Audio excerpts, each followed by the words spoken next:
me and they wanted me to expose a myth. So this is what I'm gonna do. I'm gonna do it, what my client told me their trainer had them doing, and then I'm gonna explain. All right, so here we go. What we have here is the Bosu ball. I'm gonna move it a little closer so y'all can see. I think we good about right there. So my client said that their current trainer had them standing on the Bosu ball and doing bicep curl and then isometric shoulder press. And their client, their trainer was telling my client, former client rather, that this was more focused on the core stabilization.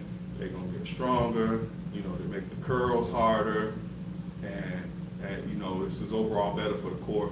Now, the Bosu ball, when it came out, that's the benefit of being in the industry for going on 30 years. I've been around. I remember when this was created, and we did all these crazy tricks and stunts and and things of that nature. We stacked 3 of them and stand on top of them, and we did push-ups off of them and everything. We did burpees with them. We did everything. We even had classes where we taught these things.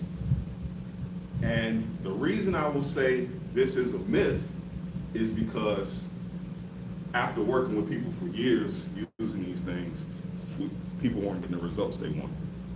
Clients weren't getting the results they wanted. They may get strong on a certain magnitude.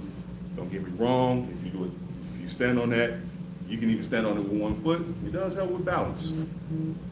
But your core, getting biceps, doing biceps on it, you do biceps on the floor, bicep curls standing on the floor, and you're bare 2 feet, 2 feet.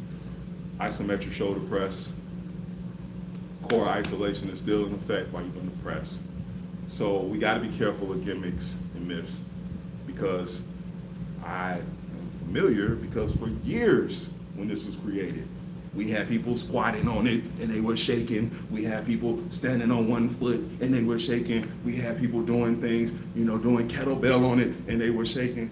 And the goals weren't being met. The results weren't being met. And after you do something for a series of months, 3 months, and it's consistent, or years and it's consistent, and you see that your client isn't getting the results that they're asking you for, and they say, well, if your client has to come to you and say, well, maybe we should stop using that, then you should already know that it's not been beneficial. So be mindful of, social media with the gimmicks and the trends and people thinking and it stabilizes. And, if you want muscle, I didn't get none of what I have by using that.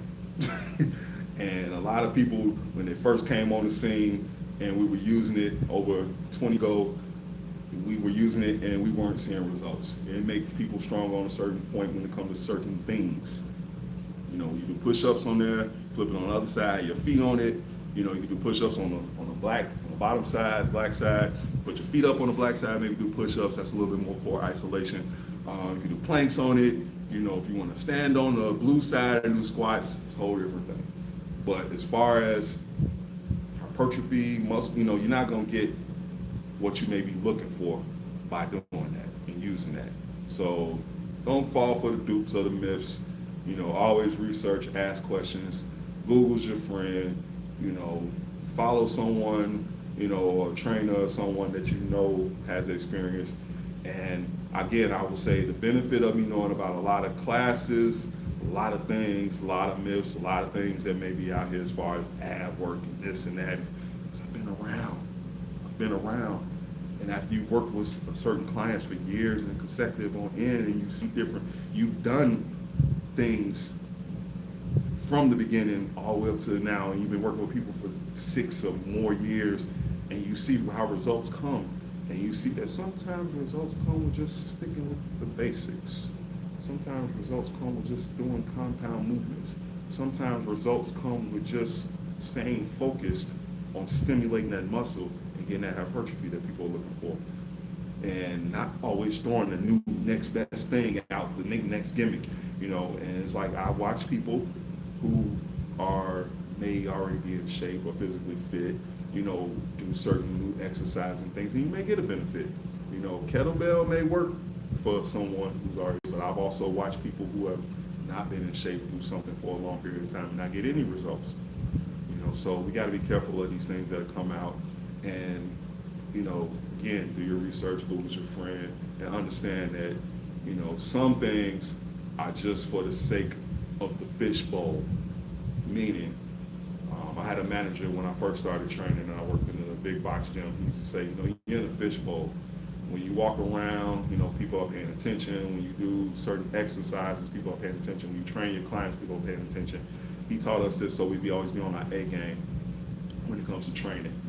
And those of us who went to school, depending on what certifications we have, or even if we went to college for this, you kind of could look at one of your peers who were training at the time and know that when it was a running joke when we were in the gyms, like, I'm still in that, man, I'm still in that.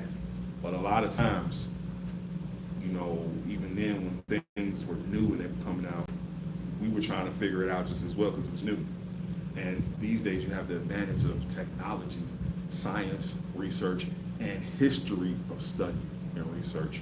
So I know for a fact that some things that we may have been doing in the gym back then, we're working with clients, we've all discovered and found out that, man, I should have probably tweaked it like this, or man, I shouldn't have been doing that.